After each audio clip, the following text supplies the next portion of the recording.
Assalamualaikum warahmatullahi wabarakatuh. Perkenalkan, nama saya Nova Maulana dengan NRP 5054231022.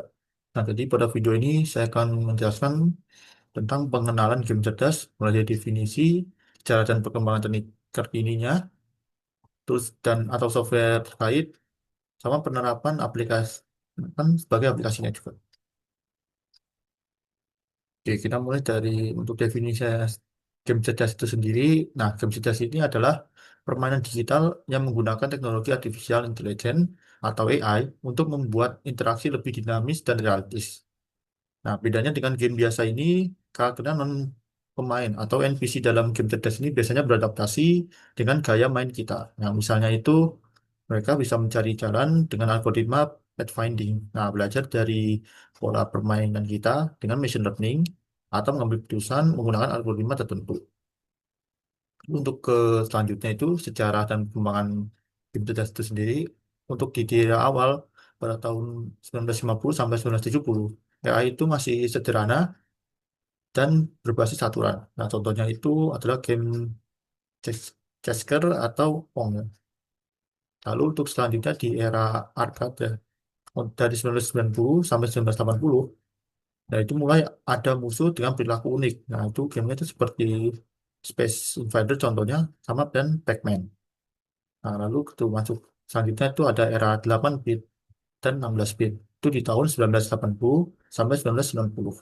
Nah, era itu memakai finite state machine dengan perilaku dasar seperti patrol atau attack. Nah, contoh gamenya itu ada Super Mario Bros. Dan Legend of Zelda. Nah, untuk selanjutnya kita masuk ke era 3D. Nah, di mana itu tahun 1990 sampai dengan 2000.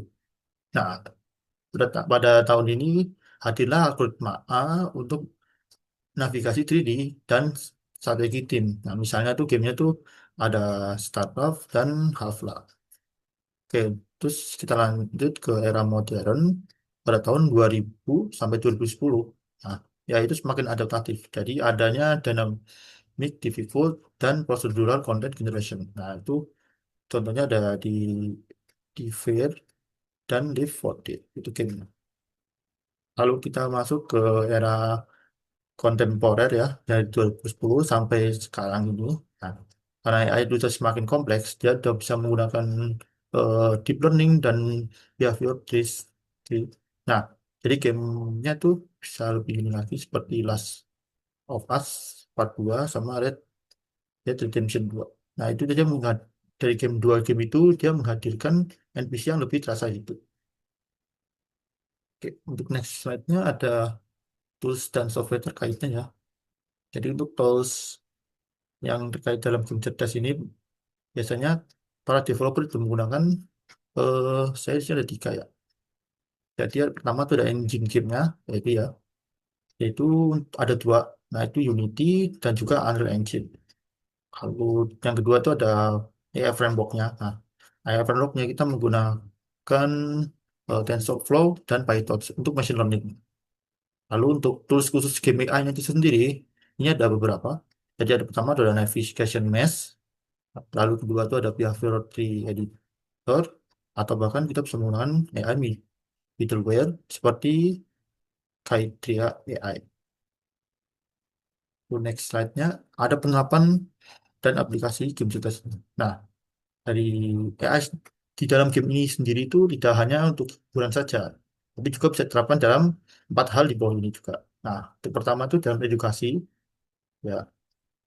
Edukasi ini game cerdas ini bisa digunakan untuk membuat simulasi pembelajaran yang interaktif. Nah, contohnya itu game yang edukasi itu ada Minecraft Education Edition. Nah, ini game ini bisa dipakai di sekolahan untuk belajar matematika, sains, bahkan sejarah dengan elemen AI untuk interaksi dinamis. Lalu yang keduanya itu ada pelatihan dan pendidikan. Nah, AI ini bisa membantu menciptakan simulasi realistis untuk pelatihan strategi, taktik, dan pengambilan keputusan. Nah, contoh gamenya itu ada American Army yang dikembangkan oleh militer AS sebagai game simulasi pelatihan. Lalu selanjutnya ada juga di bagian kesehatan.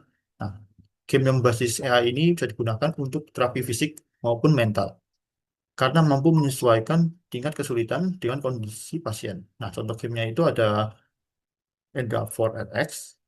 Jadi game ini tapi belum resmi ya. Yang disajikan oleh FDA untuk bantu anak-anak dengan ADHD. Lalu untuk yang terakhir itu ada di industri kreatif dan hiburan.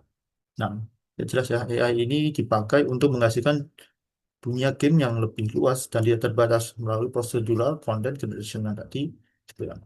Itu contoh gamenya itu ada No Man's Sky, yaitu game dengan planet, ekosistem, dan makhluk hidup yang dihasilkan otomatis oleh algoritma AI. Lalu saya akan mengulas juga salah satu ini ya, game yang menggunakan AI juga, Mas. Itu game I Submit the Symbols, yaitu dari GDC. Nah, dari gamenya ini sendiri, game ini membahas bagaimana terkadang trik AI itu yang sangat sederhana, alias itu smoke and mirrors, dapat memberikan dampak yang besar dalam kualitas permainan. Maksudnya itu resolusi ringan dan murah secara teknis, tapi terasa lebih efektif dan membuat kita banyak kenapa tidak semua orang melakukan ini.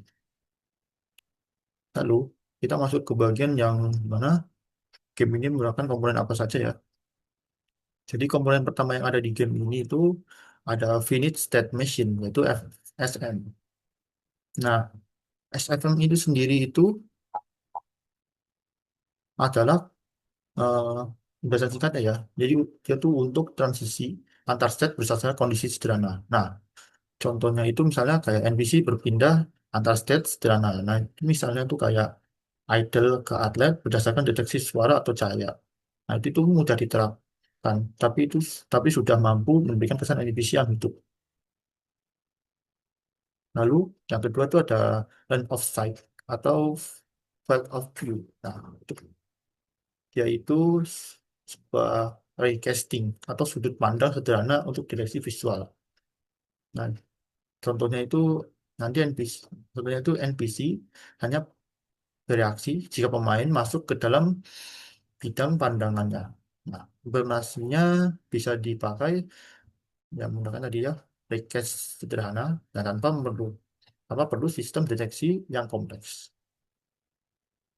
Nah, lalu yang ketiga itu ada random timing atau variasi. Nah, untuk ini dia memberikan sedikit flu- fluktuasi secara fluktuasi acak untuk membuat pola NPC terlihat organik.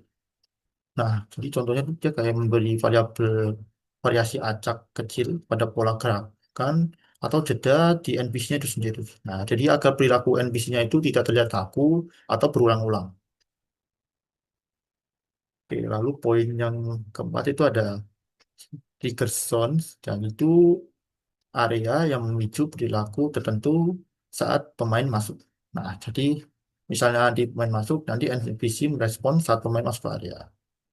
Jadi misalnya kayak langsung menyerang atau memberikan dialog atau mengejar tanpa harus menghitung banyak parameter.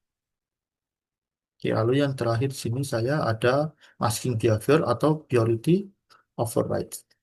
Nah, jadi ini tuh adalah penjelasan singkatnya itu menyembunyikan perilaku dasar dan ditimpa oleh event kritikal. Kayak misalnya kayak serangan mendadak gitu ya. Nah, contohnya itu kayak perilaku dasar NPC itu bisa ditimpa dengan aksi prioritas yang lebih tinggi. Nah, misalnya kayak kalau di sini berpatroli secara rutin, tapi langsung mengejar begitu pemain terlihat. Nah, kenapa tadi poin tadi itu efektif?